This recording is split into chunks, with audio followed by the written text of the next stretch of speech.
so we're going to get started. I got a question from someone who emailed me, which is a great place for us to start. And that is from Miss Lewis, that's sitting in the back.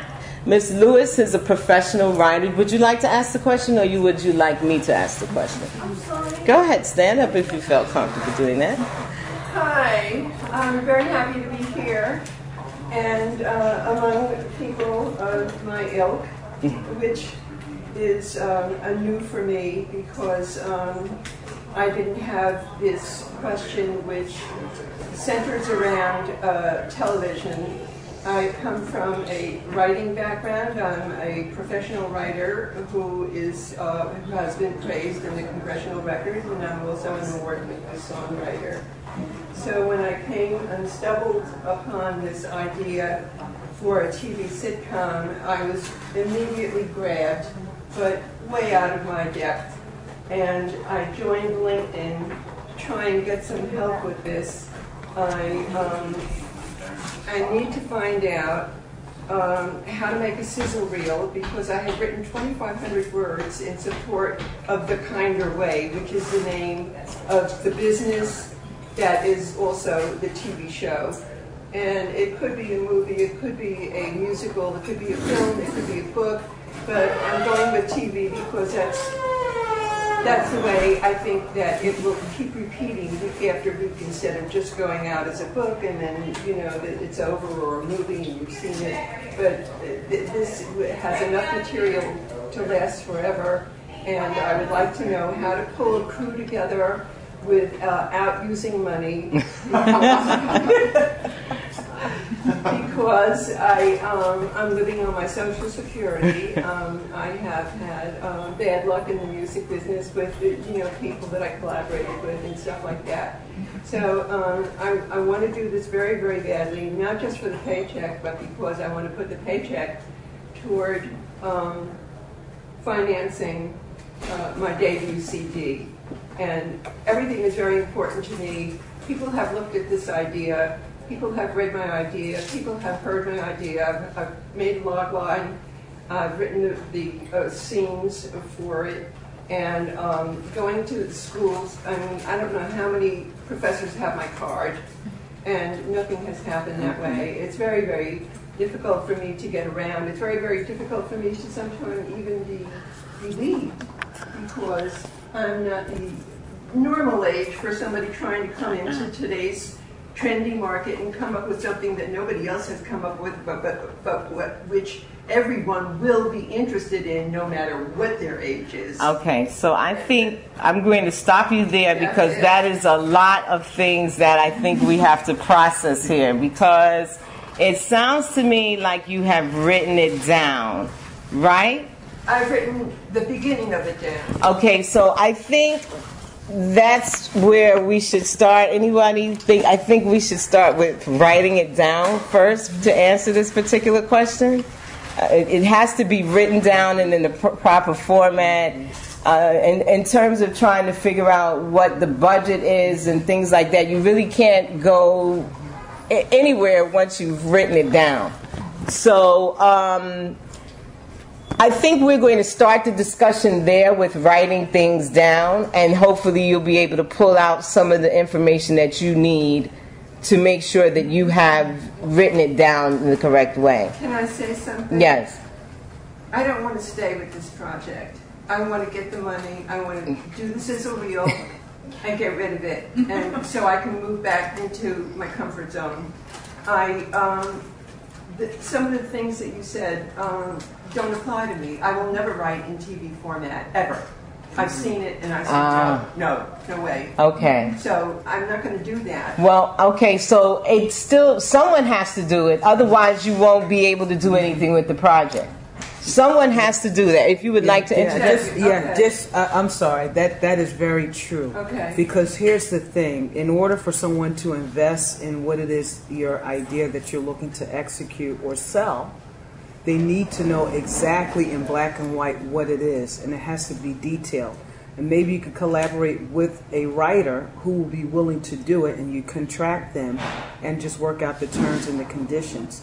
And that way you can have a package and then start that process. But it has to be in some tangible form that someone who is in the position to take it on can see it. That's number one. Do you know where script writers are available? Where they're because being that I'm a writer, I feel that I can pitch in and help out on that score as long as I don't have to do that particular task myself. Do you know how I could get? Because I've spoken to script writers and they're phenomenally high in price. As they should be. We're getting paid. There's a great website where you can utilize other people trying to break in and for jobs, and it's called Mandy.com. I was going to say, Mandy's great. Mandy's really great. Craigslist, I hate to say it, you just... Craigslist? Yeah, just say, looking I for go on writer, Craigslist all looking for the time. TV, looking for showrunner. Showrunner, you're way down the line from that. You need to get your idea written up first, but you're going to have to get a showrunner in order to, so there's sort of a whole process involved. So it's not even, like if I wanted to write a TV series right now, I probably couldn't. Like I have a movie that someone just said, why don't you turn this into a TV series? But they'll have to give it to a showrunner, which means that all of my words will probably be rewritten because I'm not qualified to be the showrunner. So it's, there's sort of a series of stages you're going to have to move through. But if you start off by finding a writer that you think has decent enough credits, or some kind of experience, life experience that can help you with your your idea, that will help. But you're going to probably, it's a process. You're going to have to interview writers and look at their work and and look at TV shows and then see who's out there. The people who already produced aren't going to probably come to something like this, but if you can find someone new who's hungry and wants to work with you, that's a good starting point. That's the whole thing. That you just hit the nail on the head. I know I'm out at sea. I realize that. But I do also know that I have credibility, a very, very good credibility, and I also have very good taste in things. And I am looking for the one person who will see beyond everything and say, wow, we got to do this, and then just really help me out. And then I'm willing to split 55, 45, give them. I would say just one other further thing is just to try and get yourself a book on writing for TV, and which explains how to write up a TV treatment, because you're going to have to write that first. I've read it. I can't do it. I can't do it. I could never be a script writer. I just can't really. I don't want it. I don't like it. Some people like chocolate. Some people like vanilla. Annette, did you have something? I just wanted to. Both of the other panelists said something that I think is really, really important, and that is that you should find a partner or a collaborator who has complementary strengths. So you're a writer, you understand dramatic structure, you understand conflict and drama and storytelling, you probably know how to write well. Maybe what you need is to really try to find either a student, a screenwriting student who is hungry and eager to partner with somebody who might have, a little bit of money, even $10, a day to sit with them. I'm just saying, in other words, I think you need to find someone to work with for sure, and everybody mentioned Right. The other thing I think is very important to recognize is that the industry is so all over the place now. People are making their own little movies, putting them on YouTube, Webisodes. distribution, webisodes. Everything has changed in the time I think we've all been working in the business. And so there's really no one path. It's not like we can say, this is what you should do it, and you'll be able to proceed. There are thousands of different approaches. You could get a filmmaker, somebody in this room with a camera. You could go and shoot. By sizzle reel, I assume you mean a trailer? Is that what trailer? Well, I've never heard it would sizzle be. reel. Yeah. It is basically an idea that you have transformed into a film format So or video format. Sort of it's a trailer, sort of like a a trailer. trailer. Yes. So you could get some. So in other words, you could go write to find a filmmaker, a student. I mean, I'm thinking of students because I'm surrounded by them all the time. And Joanna was a wonderful maybe you student. know some. Maybe you know some. Well, I think Mandy.com is fantastic. Just post something. You will get 20 to 30 responses at least. You know, post the ad. Wanted, you know, collaborator for, and give you know, like a one-line description of what the story's about, the genre, you know what I mean. And I think you can really proceed and then see what comes your way. But you're absolutely right. I am looking for a partner. Yeah. It's in my blogs. Yeah. But so you have to take another step. Push yourself to take another step. Put something on Mandy this week. I will. All right. It's let us know. All right. So that's the direct. That sounds like a directive. Put something on Mandy.com this week. Right now, bit by bit. What is it? What's the Eating the elephant one bite at a time. Is that what right? you're Or thinking? or everything. The greatest journey begins with one step. You have to do whatever it is. So in sticking with the writing and putting it down on paper, you know, you ladies have written some wonderful things, and I'd just like to start with you discussing perhaps what inspires you to start a project. Like, why did you start writing As Good as Dead? What inspired you to do that? I wanted to make a film. Sure. And I'd spent a number of years trying to get something made that was a period piece. It was not going anywhere. I had giant movie stars attached and people telling me over and over again, you have no track record, you have no track record. And even if this does get made, somebody else is going to have to rewrite it. And so I thought, well, this is absurd. And I was told that if you can figure out a movie with a handful of characters and no more than 3 locations, and then you have a chance. And so that set me on the path. And it's having gone further down that path in the last few years, I think that was, you can make a movie, like we were going to make it for $200,000. We decided, we did a screenplay reading, we set the goal at $200,000, we were like, that's it, we're going to make this film. And I got a casting director friend of mine to help me to cast the best possible people, which I think is a good starting point. You know, there are a lot of really good actors who are doing films in the festival circuit who are known, that they're good, and they're not big stars, but they're good enough, and if they want to help you and come and do your reading, then that's a good starting point to do a reading of the script. So it just sort of happened for you. What about you, Annette? You and now the form, does it take a different form or shape when you're beginning a documentary?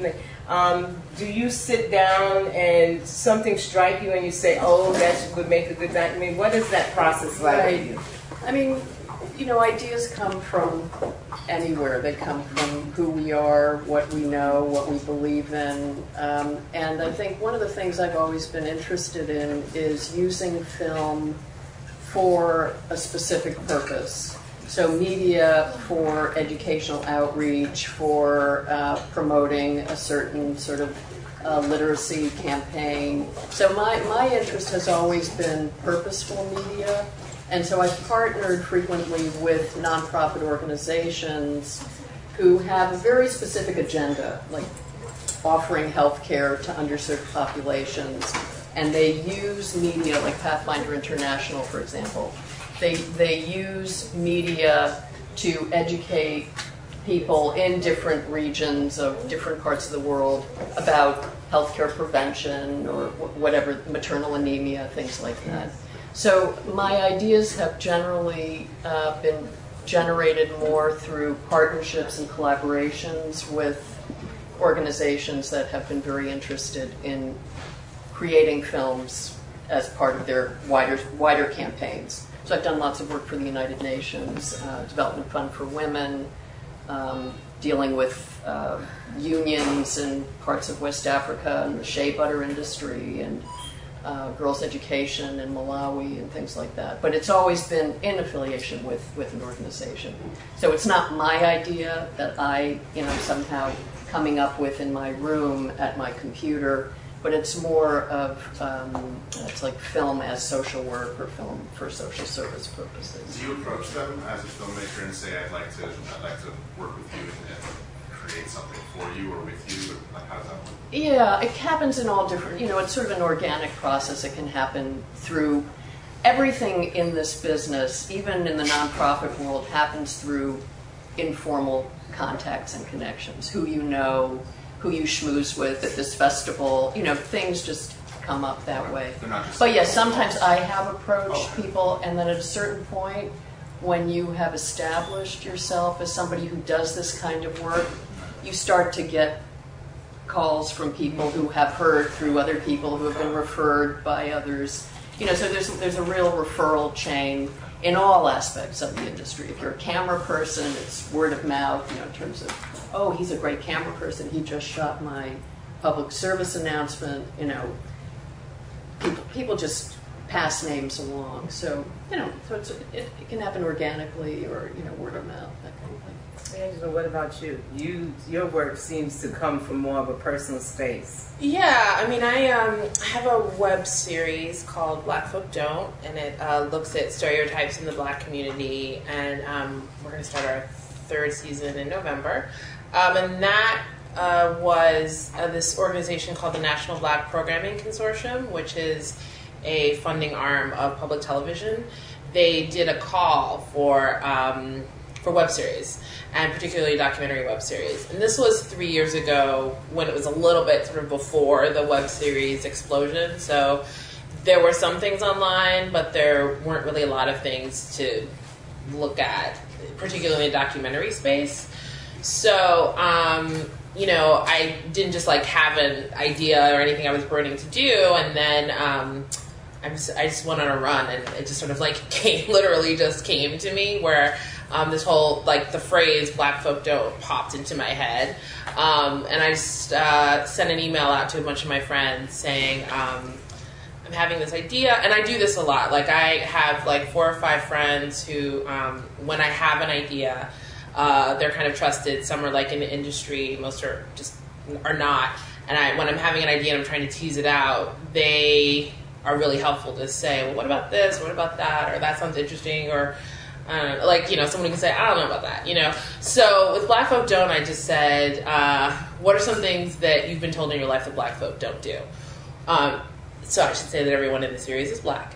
And so it started this whole email chain where some people were like, da-da-da-da-da, and someone was like, Black people do everything, and I can't even believe, what's this email? And it just, so all of the energy around that sort of inspired me and made me think, okay, there's something here. So I just sort of picked the top 6 topics that in that, discussion that seemed interesting, and then I wanted them to be topics that, because it looks at stereotypes, but the idea isn't just, these are things that are untrue about Black people. It's more every stereotype is based in some truth, right? So what are some of the things that are true about it?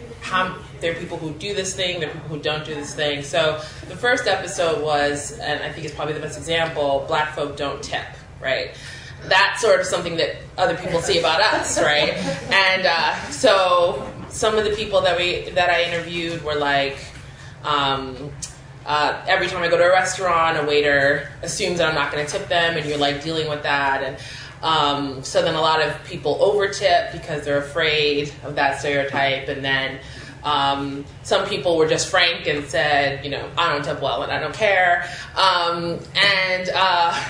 So the idea so that's how the idea came to be, and that's how the topics came to be. So yeah, it was sort of something an idea that kind of just popped up for me. But, and then I was able through discussions with other people to really kind of flesh it out. I should also add that Stella, in addition to running everything here at the film festival, will be popping in and speaking to the fundraising piece, particularly as it relates to filmmaking. She's not doing it, but she's the founder of Crown Zoo, which is the co-founder, yes, let's not forget, co-founder of Crown Zoo. a tech startup that is a crowdfunding, crowdsourcing platform, which may also be a great resource for you in terms of looking for people to put a package together for Lillian. Okay, so I wanted to ask Tiara about your. You are associate producer in Island Alicia. Yeah. So after the script is written, it's completed, you've hashed it out, and you're deciding, and you're all going to chime in on this. Okay, what is the next step? I mean, you know, you read so many things in books. We want the practical stuff. We don't want the book knowledge, you know. A good example of the book thing, you know, when I was going to school at Brooklyn College, you know, we were taught when we were writing that we don't write people talking on the phone. You know, that was one of the things our professors said. You don't write period pieces, you know. If you really want to see it made, you see a death sentence, you know. You don't write a period piece, you don't write, you know, so we are, like Annette just said, the industry has changed. Like what is and do and don't doesn't really, it really is not black or white anymore. So what would you say then being, after you have the project, let's just assume we all have no money, okay? Let's just assume we have no money, okay? What would you say would be the next step, the next thing? Well, I have an interesting story behind that. Okay. Producers, if you will allow me just to share. Yes. It may give some insight, may not, I'm not sure, but as my panelists spoke here, there's truly not one conventional way to get from A to Z. What? I'm sorry. There's truly not a conventional way to get from A to Z. I took a course at School of Visual Arts just after I graduated out of college, and I went to NYU, just took a couple courses there at School of Visual Arts, and met a young man there who really was a wonderful person and became my friend, and basically he began to take me around to different of his friends' shoots. They were all shooting shorts all at the same time, and I just began to pop up on the set and just work with everybody and start getting screen credit and things of that sort. And one day he called me out the blue and said, a friend of mine got money for his feature film and we need your help to produce it. And so it was just long back and forth until finally I gave him and said, okay, no problem, I'll do it. So this gentleman was Japanese, loved him dearly, spoke very little English, but when I got the script, it was 150-page type, all English, about an English family in America. It just blew my mind. And he was directing it. So I said, okay, no problem. And the things that went on to get the shoot done, they have various locations, Staten Island, Cape May, New Jersey.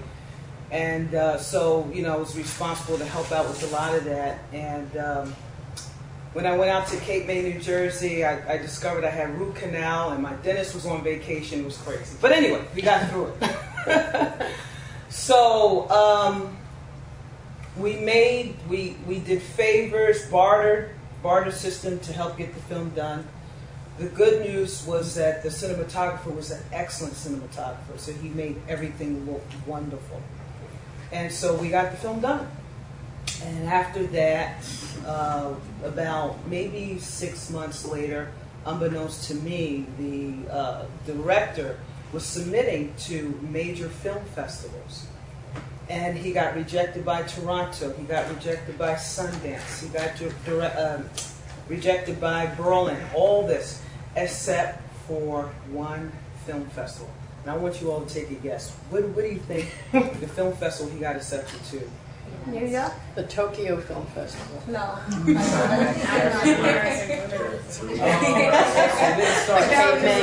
Cape May. Okay, I'll tell you. The Cannes Film Festival. Wow. So here we are. We found out 3 weeks before the actual festival, because the jury could not make up their mind which category they wanted to put it in, because it was a very artsy film. It's like 3 hours long, mainly dialogue. And so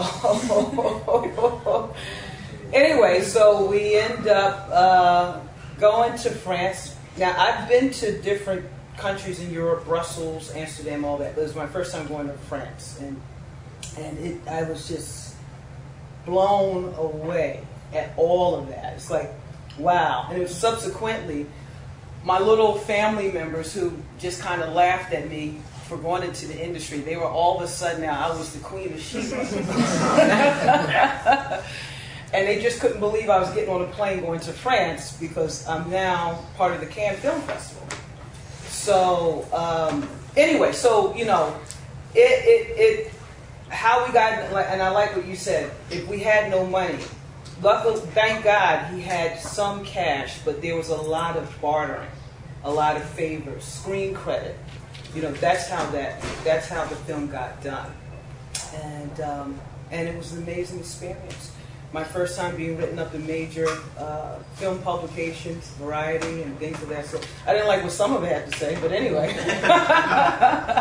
there I was. So anyway, that's my little first time producer story. So then you just got hired because you knew someone who mentioned you. So the screenwriter writes the script, and do you recommend that they try to direct it themselves? That used to be a notion of mine back in the days, but I don't think I would like to do that anymore. It depends. You know, we certainly have seen success from folks who've written the screenplay and directed it. It depends upon how close you are to the story, I think. But then you're going to have to really, it's like cutting yourself in half. It's like, you know, painting a portrait of yourself. And if you're willing to put in that type of energy, then go for it if you feel that strongly about it. I personally would like to write something and have someone else direct it, but then, you know, I just have to deal with their vision of my story being told. And if I get a good partner that I can trust, I may be willing to do that because of the level of energy that will be exchanged or put out there for it. You didn't direct as good as that. No, I produced. You produced, but you wrote it. How was that experience for you to just write and have someone else? Well, I was just going to say, subsequently, I've been casting a lot. I cast to earn a living. You know, the first question these movie stars will ask you, how do you earn a living? Because producing, it's hard to earn a living. But if you can, that experience is so different from all the other experiences I did. I'm working with 3 first-time directors right now. And what I've learned about this process is that you have to keep your budget very low. You've got to try and make the film in 15 to 20 days. You're in and out. And you've got 1 month with these movie stars. That's it. They don't want to spend more than that. They'll give you that in their schedule, and then you're done. And you're lucky. You know, you can get that 1 month. If they'll say they're interested, that's enough. Don't push them for an LOI. You know, this is really like basic stuff. But I've learned because I'm doing casting, and then it's crossed over to ending up producing also quite a lot of the time. There are sales companies which, you know, once you have people who've expressed an interest, then you can go, you know, it doesn't really matter who's exec producing, it really matters who's acting in film. Do you have that interest on paper though? Like if you're not getting an LOI and you're trying to get funding after the fact? It's a good question. I mean, like this last year, I had interest from Michael Pitt and Isabelle Huppert and Jeremy Irons and Rutger Hauer to do this film, and I thought this is good. This is a good start. And I got quite far down the road with some of the sales companies, but they then say we want to see a letter. So I got a letter from Michael Pitt, a letter from Isabelle Huppert, and it's a really long process because that was last January. So that is an LOI, the letter you're talking about. Now I have LOIs, but they've just literally been coming in the last few weeks. Okay. So then suddenly these big sales companies will say, okay, you know, they're interested now, but they're saying, how much is your budget? Who's your director? And if you suddenly go to 2.5, that's okay with the first-time director.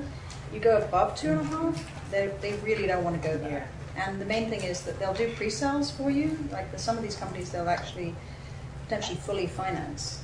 So it's actually not a bad thing to just go after the cast that are going to get you the money, you know, and just keep working at it. And the truth I've discovered is that if you have a good script, you it doesn't really matter if you have a track record. It does not matter at all, you know.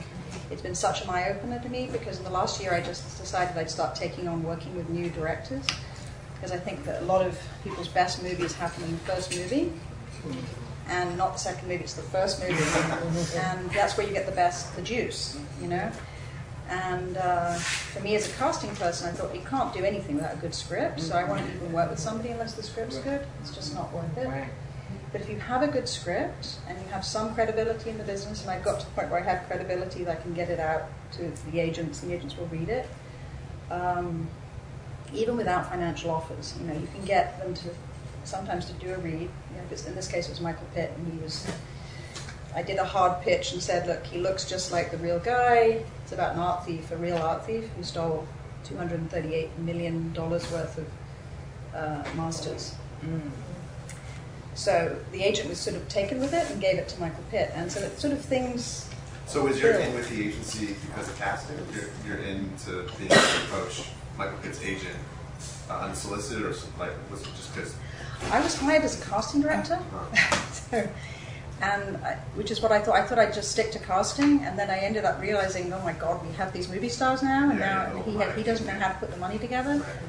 And I have quite a lot of knowledge now about at least the assembling part, which is then the next thing is to get a budget together, you know, and the budget has to be realistic. You know, if you have 15 to 20 days with Michael Pitt, you know, that's it. You know, you're not going to have 55 locations or whatever. You're going to have, you know, what you can, and you have to figure out where they're comfortable going. There are deals in Czech Republic.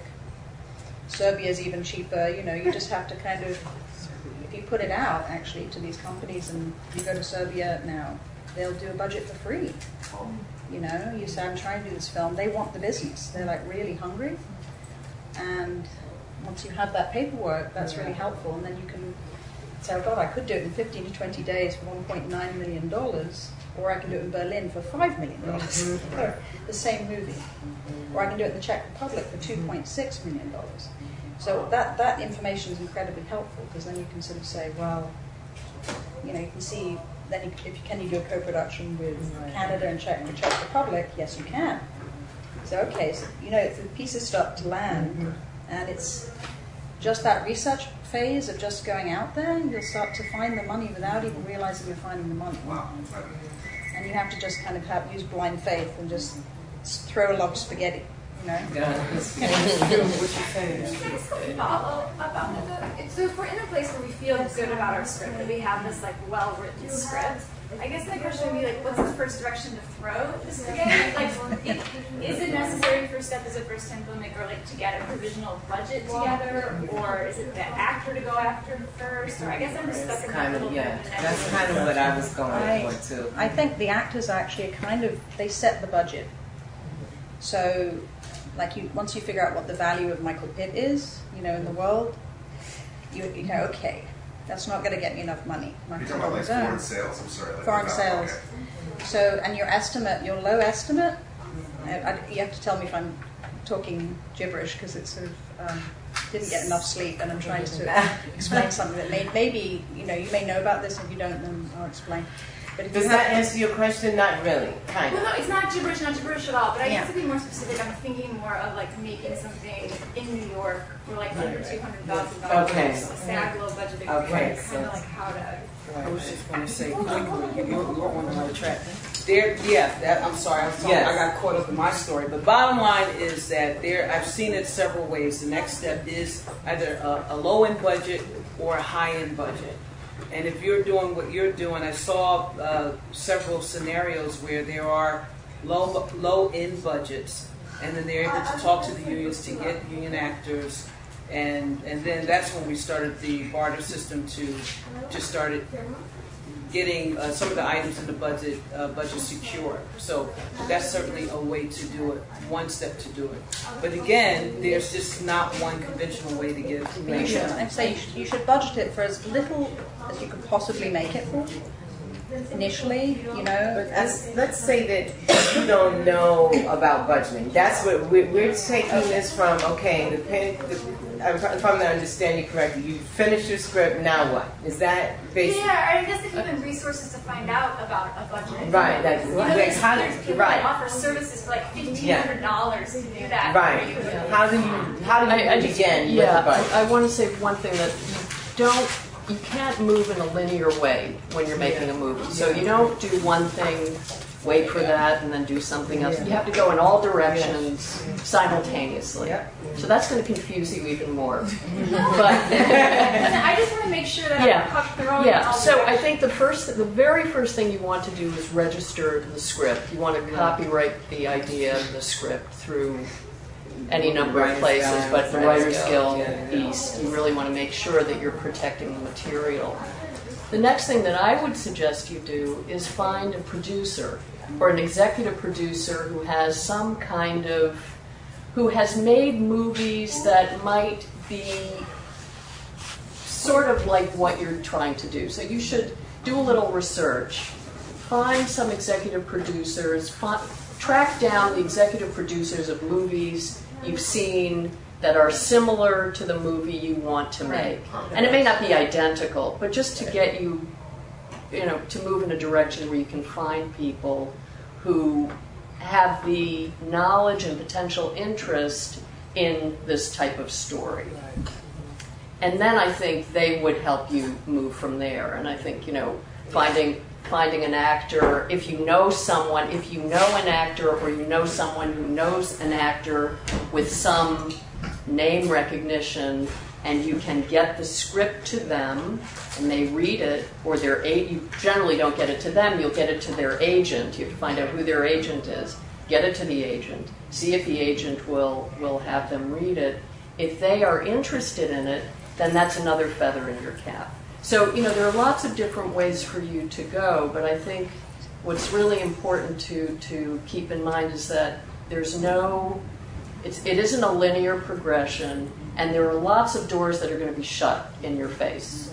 You're going to just have to keep at it, and if you really want to make the movie, you'll make it. But, depending on whether you feel you want to co-direct it or find a director you'd like to work with, whatever it is you see for yourself in terms of this particular story, I think, which should guide you a little bit. Because you gave a number. Well, you just imagine it being that, or? Well, I guess the reason I asked about kind of like a provisional budget or whatnot is I find that when I'm talking informally with it about people, it's like they'll ask me. I just never want to be I want to be able to be as prepared a state as possible. All right, but do you have any experience putting together a budget? Just for short films, never on the feature film. Okay, but you do have experience with a short film budget. All right, we'll just expand it.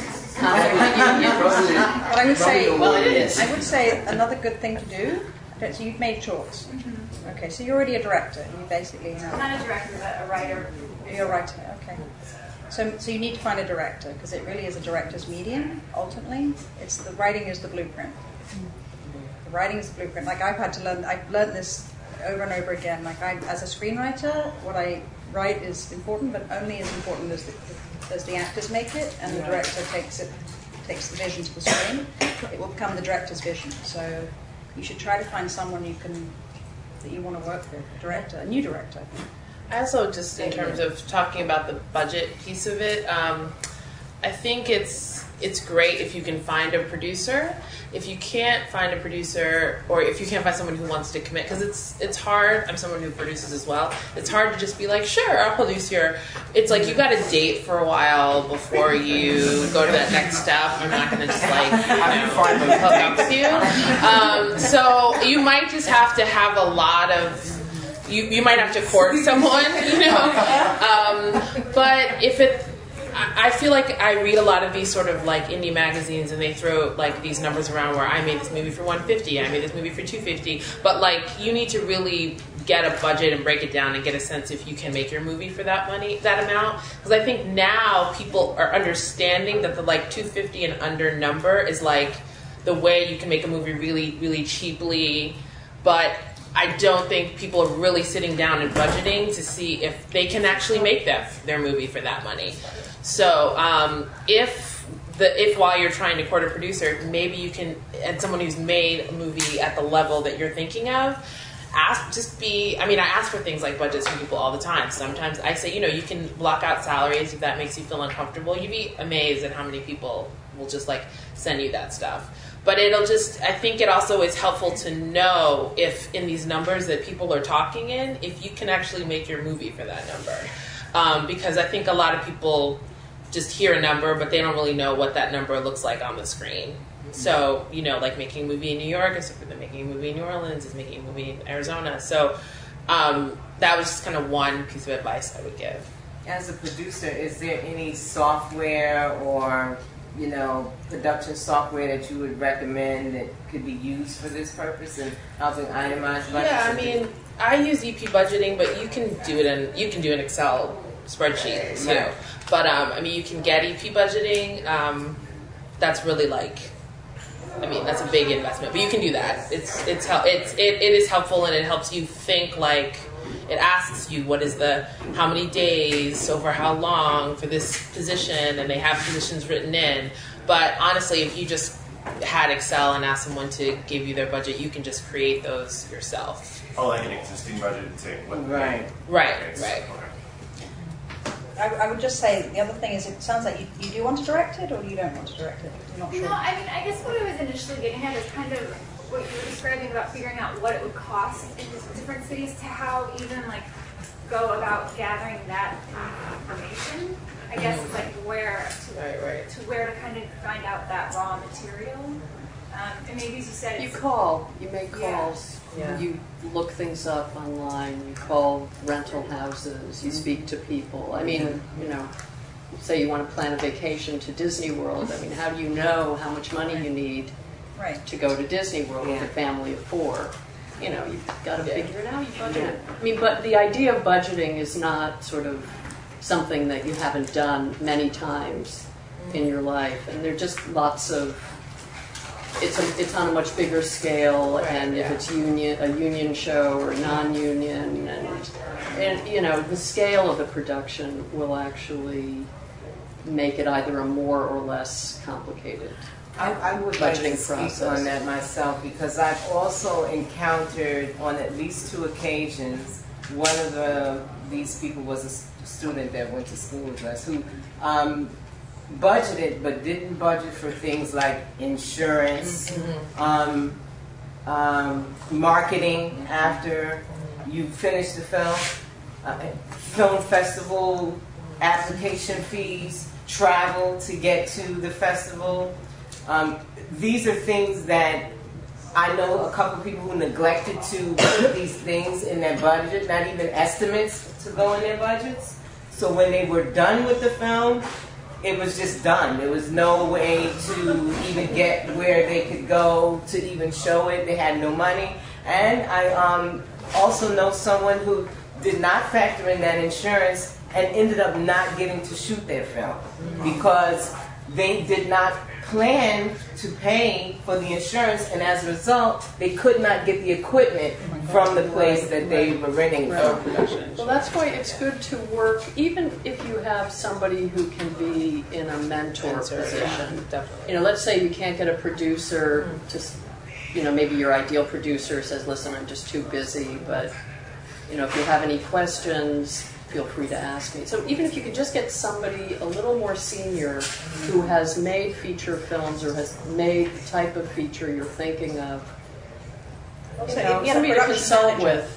Get a production manager. On As Good as Dead, I did my own budget, which I wouldn't recommend, but the truth is we budgeted for $200,000. The final budget was 1.4. So was I right about the budget? Probably not. But the truth is, originally it was going to be Melissa Leo, then it was Andy McDowell. You have to just commit to making the film, and you say, but you think you can raise $200,000 if that's your limit? I was trying to think of things to say today that would be useful, and that's actually the most useful thing, is how much money do you think you can actually personally raise in your network? Because the sales companies probably won't give you anything without having a track record, so it's just do it, just commit to making it at whatever you can make it for. And then go to camera companies, get them to invest the cameras. And we got Red cameras for free because they like the script. They like, go to Naked Angels, see the readings, meet all those actors. After the readings, you can meet all these people who are recognizable names. That's how I got Frank Whaley, Brian Cox. These people are all people do readings. So that get those actors on board first, and then once you've got the actors, you can get everyone to give you equipment. Everyone will do deals except for the insurance company. Except for the insurance company, that's exactly Who will just right. give you, they'll charge you. Sorry, sorry. You had said something earlier, though, about, if you have the actors, then the sales agents will be talking to you. And you're working with first-time directors, so I would think that they don't have a track record. So, if you are starting to make your first feature, what's the most important piece to have? Is it, in fact, get those actors and have a good script, and then start, trailing it with sales agents? I think the point that Annette made is, I think answering this question again, is that there's no linear way to do it. So things happen to fall in your lap. Actors are a good start. They're a good start. I honestly think that's the place to start because they will determine how much money you can actually raise. And so if you have X actor, you can have this amount of money. Because the investors will say, what's the value of this film? And it will be based on the actors, unfortunately, not on your script. In the end, it will be based on that. And then you can go to the sales agents if you have those actors. You can cold call them and say, I have X and X interested. And if you don't have a track record, they might not return your phone calls, but if you can get letters or if you can attach a producer or a casting director, that's kind of why I've ended up being very busy as a casting director because I end up calling the sales companies as well sometimes and say, look, here's a project with X and X. So your directors are first time, so they have no track record, but you have a track record. So you need the sales somebody agents with a business. I also want to recommend, I was just in this, so I'm feeling good about it. IFP was an independent feature project. They have this thing called IFP Film Week. And for that week, they have different groups of, I'm illiterate because I'm hilarious, but I was in this thing called Emerging Storytellers, which is they take scripts that they think have a lot of potential that are sort of at an early stage, and they set up meetings for you all week. So I just had meetings all week with this fiction script that I wrote that I want to direct. What was really great about that is you get sort of face-to-face time with, salespeople, potential producers, equity financing people. Obviously, whether or not they're going to come on board, who knows? It doesn't happen for a lot of people, but it was great to have those meetings and just have those contacts, and now follow up and have them read the script. And that's also something to apply to in terms of sometimes knowing who the right people are, because there's so many people out there who do this kind of stuff. So it was really helpful to have them have read the scripts and say, this person is interested, has done something like this. Like, they sort of help you connect the dots as opposed to you having to look through all of these people. I mean, you can do it. You can look at the films that they've worked on, and but that's also another route to go, just in the early stages. Could you just repeat the name of the organization and the program? It's called IFP, Independent Feature Project, and they have a thing called Film Week. So if you just look up IFP.org. Yeah, Emerging Storytellers it just happened it would be next year, but it's a great resource in general. It's really cheap to become a member. I'm a member, I highly recommend that as just like a good place to. And they have fiction section, so you can submit, if you have a narrative screenplay, you can submit that for consideration. They're very interested in documentaries that are maybe 3/4 of the way through. Where you've shot most of it, but not all of it. You don't have enough money to finish it. So there are lots of different branches within the IFP, so that's a great resource. And the other thing to consider is this, it's so competitive, everything's so competitive. Yeah. But the Sundance Screenwriters Lab and the Sundance Directors Lab, Right. those are both fantastic programs. But, you know, I mean, out of all the people I went to film school with, one person in my class is really, you know, big time in the industry. He's going to direct the next Terminator movie, and he just finished this Tron. I don't even know the Tron series, but he shot the Trons. He directed the last Tron movie, which is going to be coming out very soon. So, you know, out of 50 students in my class at NYU Film School, he's the only one. All the rest of us are, you know, making a living, making little films, making our movies that we want to make. You know, we've had, you know, we're in the industry, working in the business in some capacity. But it's a really, really kind of crazy world, you know? And it's competitive, and if you have a family, if you need to pay your rent, lots of issues you've got to deal with in terms of this business. And again, there's, you know, the beauty of it, but the frustration of it is that there's no one way.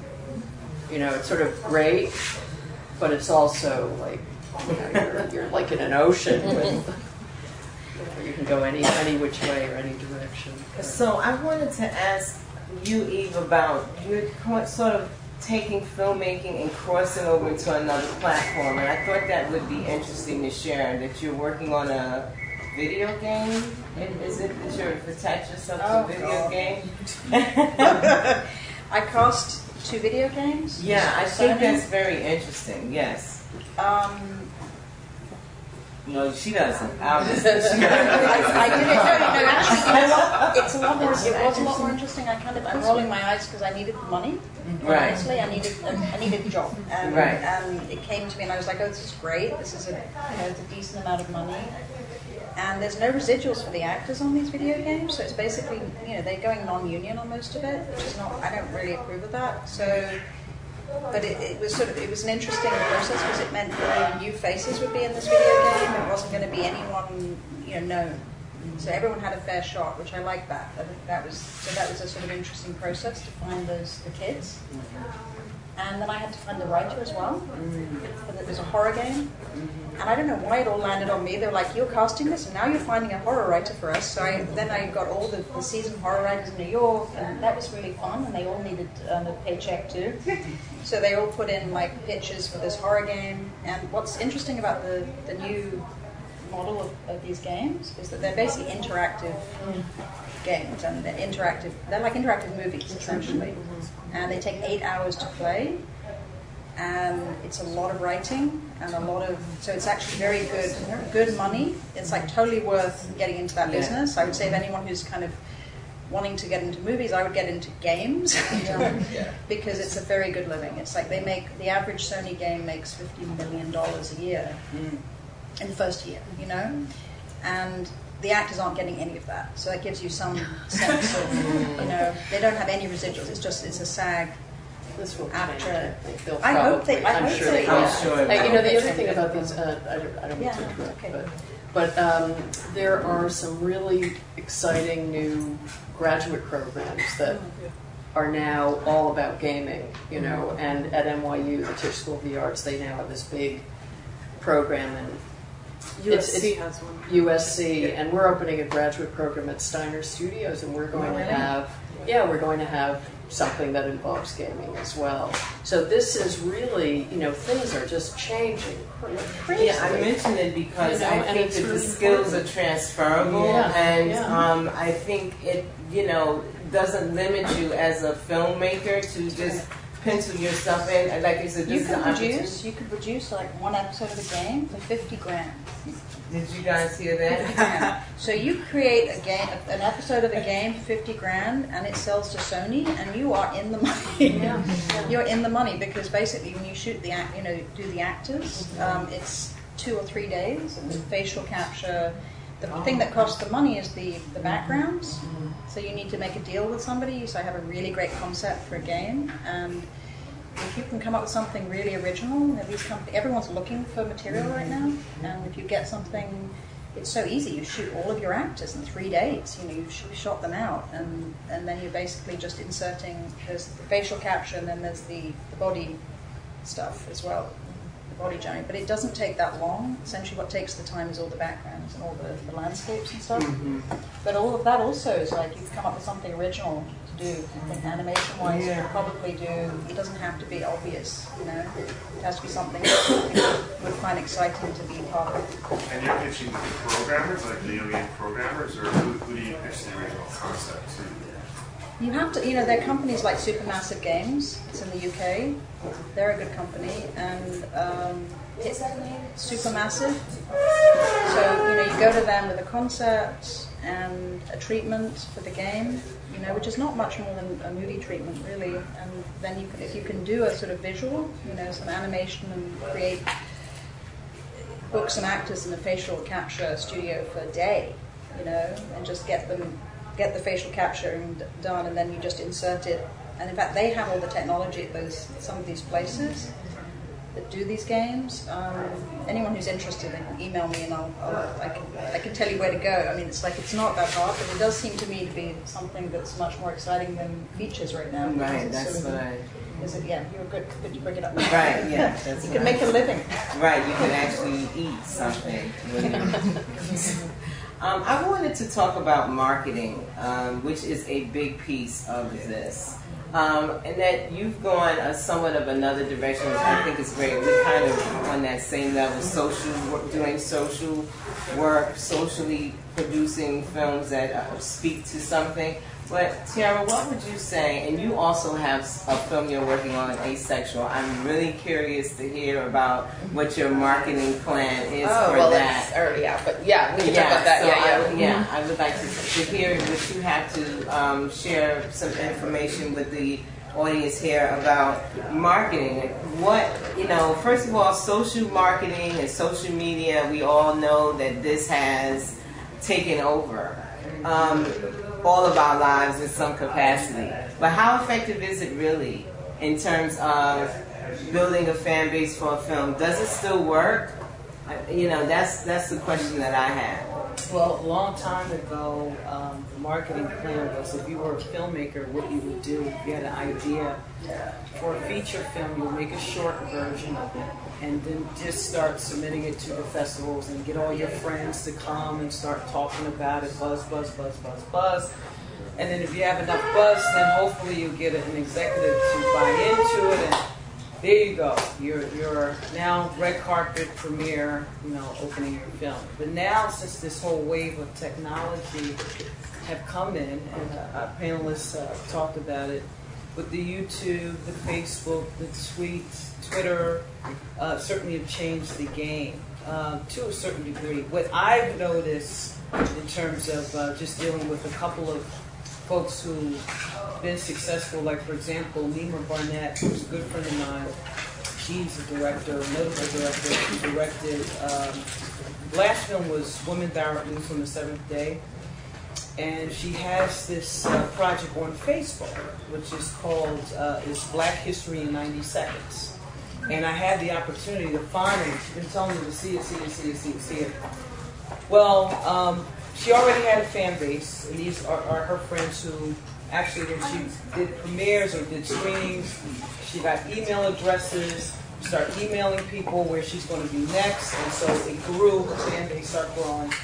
And then when she launched the Black History in 90 Seconds, you know, she told her fan base, and then those people started talking, and the word started spreading. So she had like something like 800,000 hits. And anyway, so that's how it's kind of still the same with the word of the mouth is the biggest way to do it. But it's about growing that, and that was her technique to do it.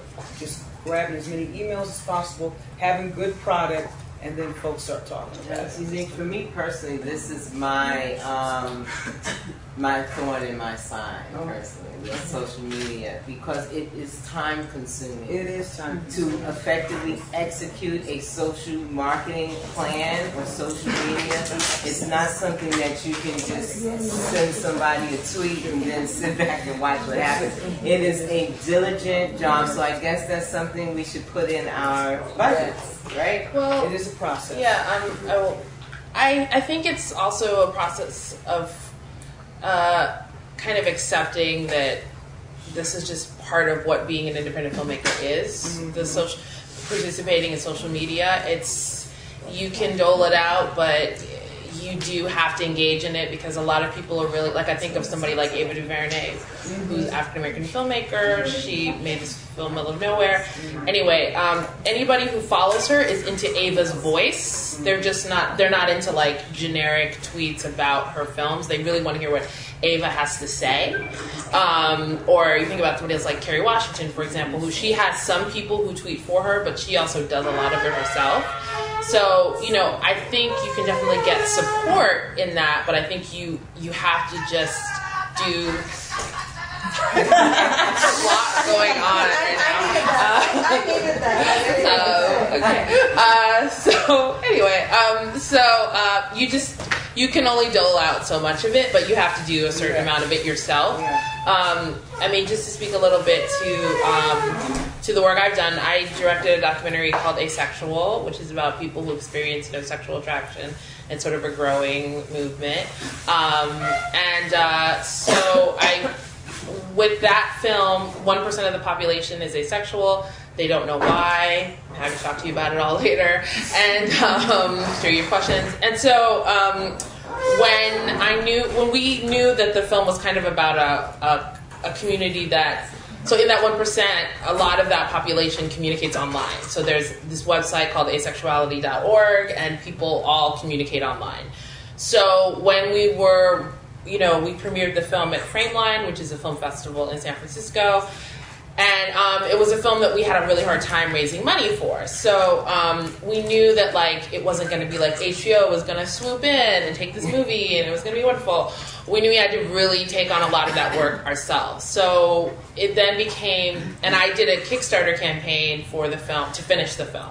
So the process of doing that helped me get a better sense of the kind of people who are interested in the film. So but the people who gave were my friends, my family. Then after that, my producers, friends, and family. Then after that, it was a lot of people who identify as asexual, this was the first documentary about that. A lot of sexuality professors donated to the Kickstarter campaign. So from there, I was able to say, oh, okay, well, those are the people who are most interested in the campaign. Well, a lot of people who identify as asexual, who's learned about the film, watch films online. So when my film was in this film festival in San Francisco, this company called Film Buff approached me about doing digital distribution for the film. Now, digital distribution of VOD is all something that is happening a lot now and is feeling more mainstream, but the film was done about 2 years ago, and at that point, you still kind of were like, but just digital? I don't know, But I actually, in looking at the audience of people that were interested in the film, I knew that they would support the film that way. I knew they would watch the movie that way. It's the kind of film that people were really, and also the funny thing about it was, I guess because it started with the letter A, this was a weird marketing thing. Asexual, A is in brackets, so it's the top of the alphabet, so it's a VOD dream, apparently. I will say that I have done fairly well in VOD on a documentary in terms of when I talk to other people about it, and I think a lot of it is it's the top of the alphabet. I'm not saying name your film's A Man Apart or something, but I'm saying that was an element. So I say all this in terms of thinking about the audience who was interested in the film. It made me make a decision about how my film came out into the world that I think was the best decision. Instead of trying to look at how other documentaries roll out and saying, okay, well, I want to do that because that's what prestige is to me. I said, I really think these digital platforms are new and interesting, and the film was, so I have a distributor there, and I have an educational distributor, because I knew that sexuality professors who were interested in the film would buy the film, and the film is working in a very strong way in both of those places. So it's strategizing, but it's also having a social media presence. And, you know, I mean, even though Asexual was a film I finished a while ago, I still get emails about it. I still have to manage that Facebook page. It's part of what I do, and it's part of what I'm probably going to have to do for a very long time, because I made this film and it's still sort of associated with me. So I think it's thinking about whatever product you put into the world, you're going to be dealing with interacting with people around it in the long term in some way. I think, go ahead. Yeah, concerning documentary filmmaking, once you've shot everything that you want to acquire, how do you actually go about putting it together? Of course, you have your main structure, but how do you decide what you want to put in? What's your method for doing that? And then also in terms of finding an editor, how does that relationship work? Is it like, here's my script, sort of edited, or do you I think the time to start working with an editor is as you're shooting the film and while you're figuring out what to shoot. This is really a little bit of a departure from what you were talking about, but you want me to do a quick answer? Okay. So I think you really want to start thinking about editing as you're shooting, because you don't want to get into the editing room and suddenly find, oh, I didn't get enough what we call coverage, or I didn't get enough of, or the audio isn't usable, or I didn't get enough variety of shots, whatever it is. You know what I mean? So you really want to try to find an editor sooner than later. And how about structuring the story in terms of how do you... Well, I think there are different ways of working. There are some people, and there are different styles of documentary. So Rick Burns or Ken Burns, for example, makes these archival masterpieces, and he structures them. There's a script, and he knows exactly whose interview is going where, what footage will be used to illustrate whatever somebody is saying. So it's very structured. Then there are documentaries where, you go someplace and you just shoot, and you have no idea what the story is. And that's called observational or cinema verite or direct cinema. You go and you just gather footage. You're a fly on the wall, if you can ever be that. And you just you don't know what the story is. And for those movies, the documentary is actually made in the editing room. So it's a very different approach. And then there are all kinds of things in between. I think it's just knowing what you want your movie to be.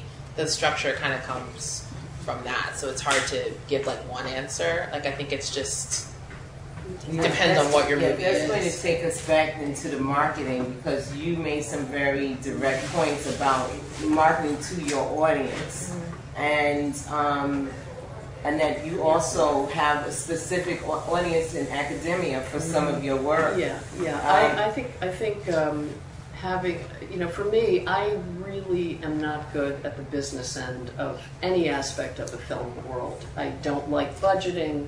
I don't like producing. I don't like dealing with receipts. I cannot deal with receipts. So I know that's not a forte. So I always work with people who are really good in those other areas. And in terms of distribution, so I've always looked for distributors for my films, because I don't like having to go out there and promote and sell. And I don't want to do it. It's not the way I want to spend my time. I'd rather be teaching and sitting around with students and talking about other things and concepts and ideas. So I have, I've worked with the same distributor for now about 14, 15 years. I love him. He takes my movies, he does all the marketing, he does all the sales. I get my 40%, he keeps 60%, and I get my little check quarterly, and it's enough for me to pay for an airplane ticket to Florida or something, but not much more. And that's just the way it's been. And he markets it to universities globally, and we've done well for a long, long time with a number of films. And so that's how I've dealt with marketing and distribution. What has been your experience that you don't have much to do with that? I went and worked with Elliot Kenbach. I think you've had on the panel for 3 years. Yeah. He is the nicest person, I have to say, that if anyone has a film, documentary in particular, he is first of all, he has something called Quadflix now, which has evolved over the last few years, and I worked with him on cutting a deal with iTunes. Because iTunes is a click Netflix now. There are more kids uploading movies on iTunes because it's cheaper. So he offers an iTunes release, a Hulu, Amazon. He does all of that basically for the filmmaker. So you release your film with him. He gives you a press screening, which he guarantees the New York Times, the Village Voice, all of this stuff. And so it means that you're getting all this press, and then if you time it correctly, and it comes out on iTunes and Hulu and all these things, then you're getting immediate money coming back, which I think is helpful. What was his name? I couldn't hear it. Elliot Campbell, the Quad Movie Theater. He was on the panel in 2000. K-A-N-K-R. Yeah, Quadflix is the name of his company now, and he's all about self-distribution. And he has a marketing machine within his deal, so you pay him. It's really a sliding scale according to whether he loves your movie. If he loves your movie, and with documentaries, he seems to have a passion for that. He released Hitchcock. He released Bertolucci. He's a really old guy, but he actually introduced all these people. Orson Welles, it's kind of shocking when you talk to him. You're like, really? Is he the? Can you say the company again? Quadflix. Quad Movie Theater. Quad. Elliot Campbell. Campbell School. No, that's Campbell R. Campbell L. Yeah. Oh, I see. Yeah. I believe that's. I forgot coming to this festival, I opened my movie theater. This was a huge marketing tool. So festivals are good. This helped me a lot, I have to say, because they did a red carpet opening, and having a red carpet opening means your actors will show up. If you don't have a red carpet opening, you don't want to show up. He guarantees that screening, that press screening. He does. As a matter of fact, it's worth $3,000. I ran across a packet that he gave me a few years ago. He has a tier structure and how he breaks it down. And I think the largest package was maybe 10,000, but it starts at like 3,000-4,000, and he breaks it up in a few $1,000 So offer you a increments. 5-city release. So you can budget that in. You can put it into your budget. Exactly. For about 20 grand. I mean, it's so low. Like he'll do one screen. Like it depends on the movie and everything. But you can, for very little money, you can actually have a distribution deal. Which, if you then go to actors and say, "I'm releasing in 5 cities," and you just literally you just stick it into your budget, and then so you don't get into the festivals you want to get into. 10,000 people every year don't get into Sundance.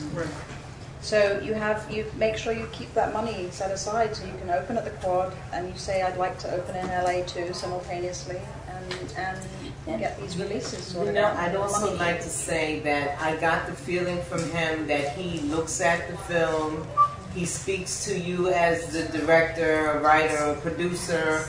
He is really committed to relationship. Like he doesn't just take anyone's movie. It's just safe to say. Right. Yeah, just because you have $20,000. No, he's not. That's not. That's not the place that he's coming from. Is he just a good Samaritan? Like, why is he? Who makes money business? He makes films. It's money, and the thing is, he needs to keep his theater films, and then he has this, online now. There's the online Quadflix. So in theory, he's actually not taking any money right now as an aggregator, which everyone else takes money as an aggregator. They take 50%. If you go to Cinetic, to John Sloss's company, I don't remember what the percentage is, but they each take a piece for just getting your movie on iTunes. They don't do that at the Quad. They don't take anything. They give you 100% of the revenue on the iTunes. So, in a sense, if you have anyone in your movie that's recognizable, and you can use these social media tools that Angela was talking about, and everyone was talking about, to build it up. And it takes time because I didn't do it quickly enough with As Good as Dead. You really need 4 weeks to build an audience in the movie theater. That's what Elliot told me. So you've got to buy yourself 4 weeks if you really want to have a successful opening. Otherwise, you might end up with, as I have, it says like $1,000 at the box office or something. But I really didn't do it. I didn't do that campaign. But you learn. Just one thing about on the aggregator point too. If you can't work with him, you can't directly get your film on iTunes. You need some form of aggregator. So it's like you can find a distributor. There's a ton of different places that are doing that, but just know you can't just email the person at iTunes and get your film up there, because there's so many people who are trying to do that. You have to do it through some kind of vendor. Like Sundance Selects has a vendor.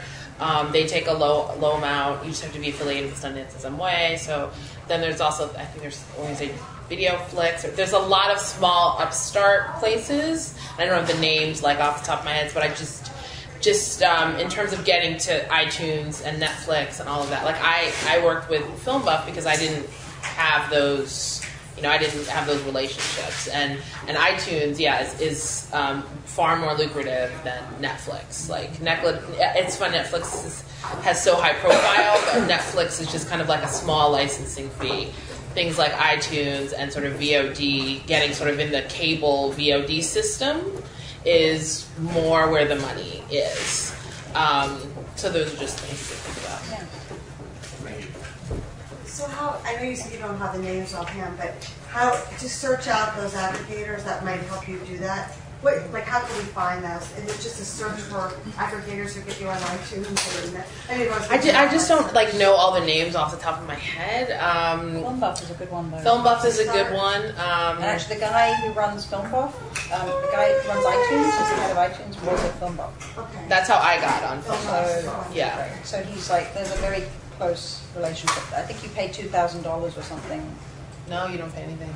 Oh, really? No, that's great. No, that's changed. Yeah, I didn't pay anything. I mean,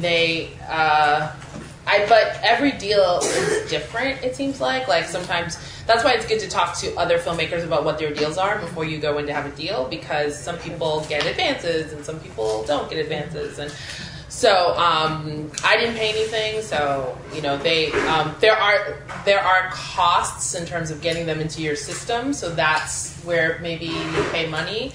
But I knew when I did my post, I created all the various formats that I was going to need. So you need an MPEG-4 that's formatted a certain way. And this is just because I have produced and done a lot of post-production supervising.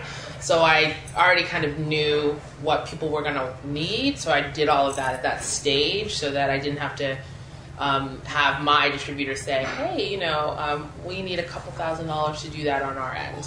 So I want to say go to this website and there's a list, but places I feel like IFP has a lot of good blog entries.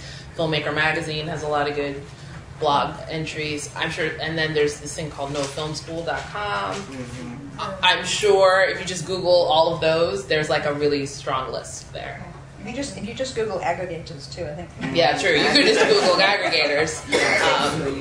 But knowing the better cuts too.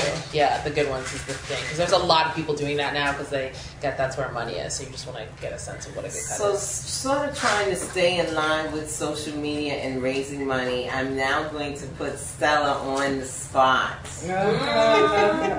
So, in case you're trying to raise some money for a film, could you give us some pointers on how to run a successful crowdfunding campaign and what it takes to get the money that you need to make your film?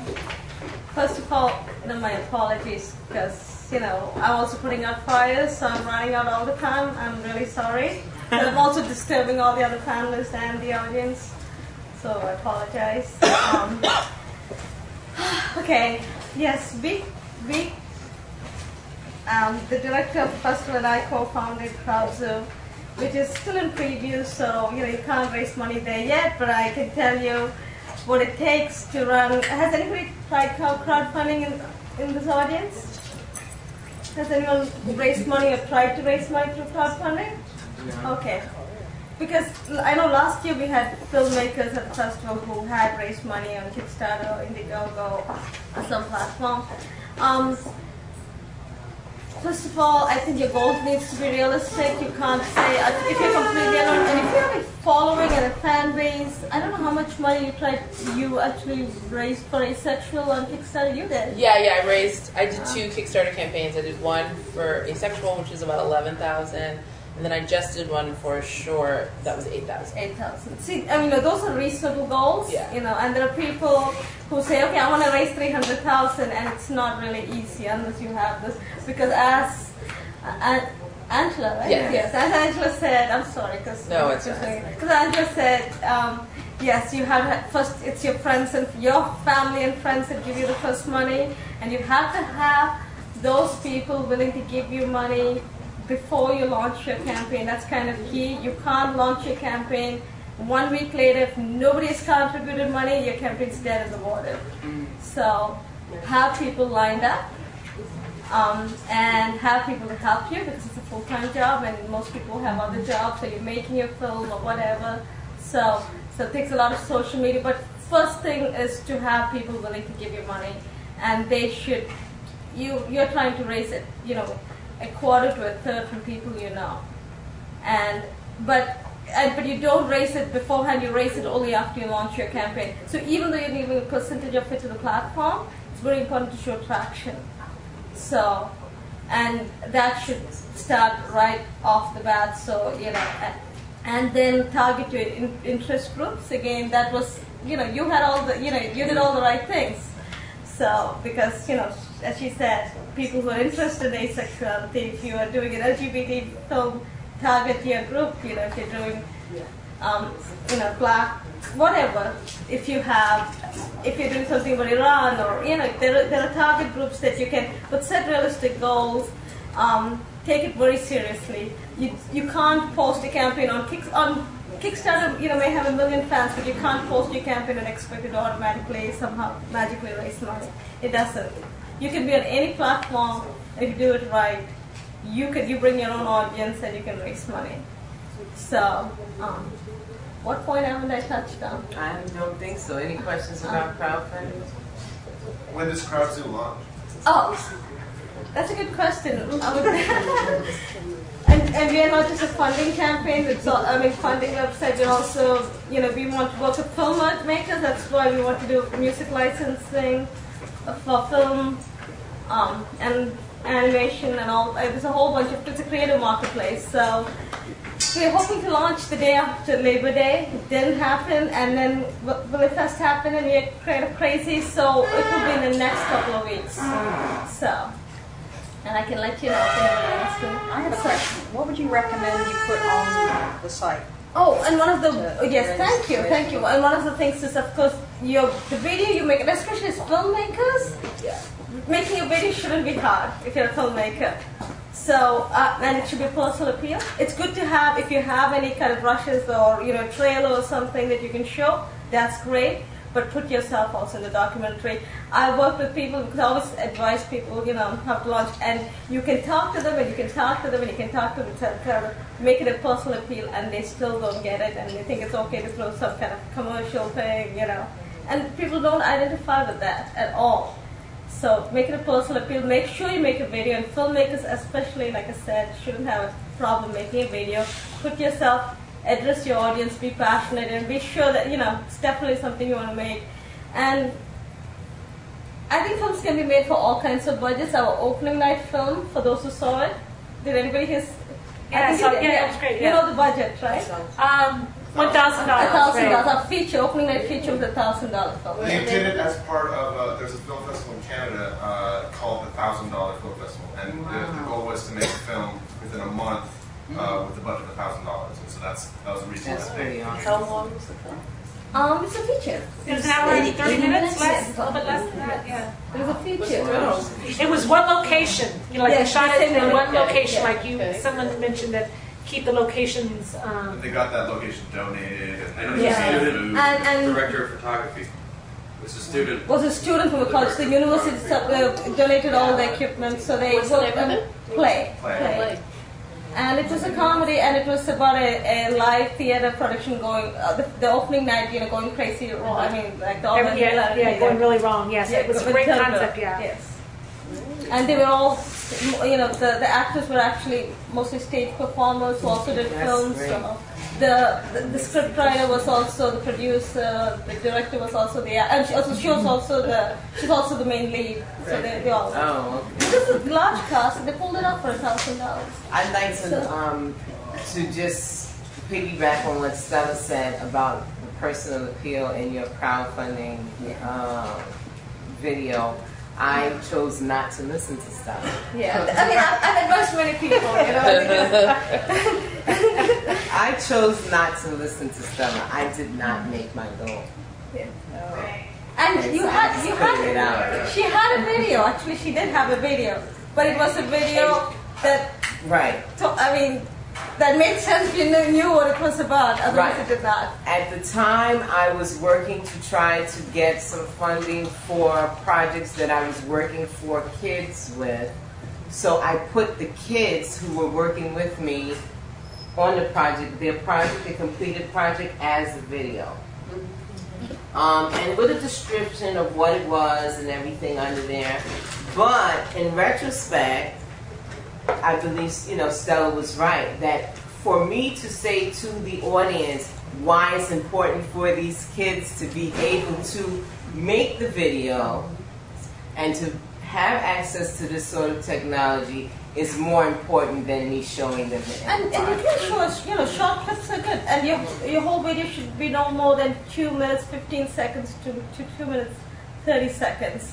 Because after that, people lose interest. And I've seen long 10-minute videos, and people are not going to watch your crowdfunding video if it's that long. You can have follow-up videos in your most platforms allow you to embed other videos. So if people are interested in learning more, they can always watch those. Kickstarter do that? Allow you to embed additional videos? Yes. Okay. Yes. One of the great things about CrowdZoo, though, is the crowdsourcing part of the platform, which enables you to look for people to assist you on your project. And I am waiting patiently for it to launch. So yes, impatiently. Okay, I wanted to talk about 2 more things. Criticism and how to handle it after you've gotten your project done. Let's talk about That's a great question, Wow, yeah. Okay, this is a loaded topic, and some people make great work or not so great work, and once they hear what people have to say about it, they're gone. One of the greatest examples of that I could think of is Charles Lawton, who produced Night of the Hunter.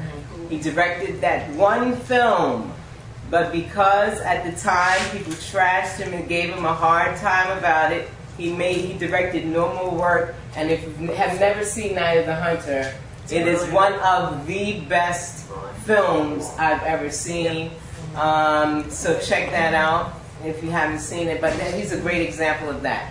So we want to have everybody walk away from this panel ready to get started and ready to go out and do what they need to do. So I just would like to address that.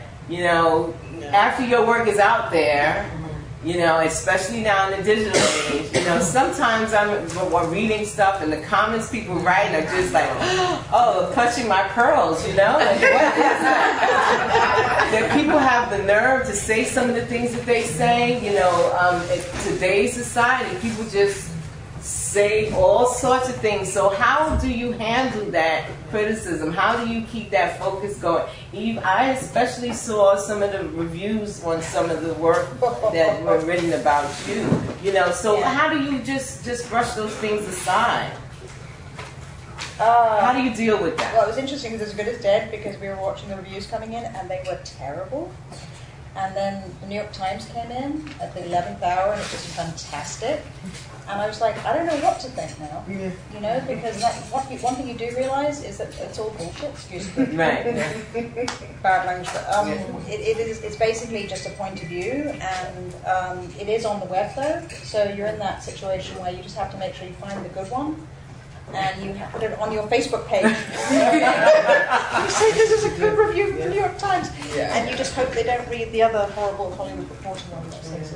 Can you speak to that? Yeah, when we the film that Guy Such as You Can, and I was saying that this time was in major Hollywood publications, and when I start reading some of the feedback, you know, some of it I was just like, my eyes were popping out my head, like, oh my God, are you serious? You know? But, you know, the thing of it is, it comes with the territory. And you just have to believe in who you are, know your value, know your worth, Exactly. and, you know, be true to your calling. And who cares what other people say? You know, you keep going. You know, you may get half of the people, they may like you this time around. Next time you come out, you get a little bit more that likes you. And, you know, that's it. You just keep going and do what you have to do. And never mind the haters, down low haters, naysayers. Forget about that. Just go forward with your talent. People still saw your movie, right? And they still saw the movie. It was packed. Right. So, you know, even though, like, I forgot what publication And it still made money. trashed it. It still made money. Yeah. Because the fear is that, you know, you get the terrible reviews and you're like, this is going to kill my movie. Never going to make the money back, but that's actually not the case. No, and it's actually, it's a really bad review. It could actually spark a controversy. People then kind of go to see it. God, it's really, look at that review. It's like a totally fascist movie. We have to get over this. You never know how the audience will read your bad review. It is so true. Just to piggyback, you know, I got to the point where it's like no such thing as bad publicity. You know, as long as your name is out there, just work it. Yeah, I mean, so I have two experiences with reviews. So with Asexual, I think the thing that was interesting about Asexual was people, there are the people who really loved it, and then there were the people who like wanted it to be something different than it was. So the review that's like, I want this to be different than it is like a review I'm like, I can't, like that, I don't know what to do with that information. I think, you know, and then sometimes there would be a bad review that was like really, so when I made the movie that David J., who's the leader of the asexual movement, is kind of a controversial person, I knew that people either love him or hate him. So in a way, I think it's kind of helpful. Sometimes you kind of know what people are going to go for, so when they go for it, I don't know, it's like, it was easier for me. Like, it's like, if you don't like David, well, I kind of knew that not everyone was going to like David, so it was okay.